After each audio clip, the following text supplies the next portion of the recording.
sabaw-sabaw siya kasi gusto ng mga bata ng sabaw, saka si Tami din gusto sabaw. Yung Blue Marlin, lipat niyan siya sa amin. Kaya, ayan na siya. Masarap siya eh.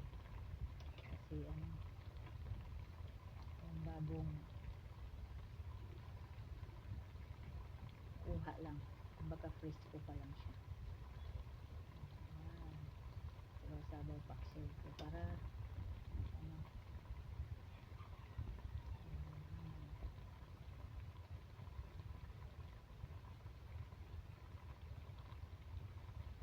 pangtanghalian yan siya.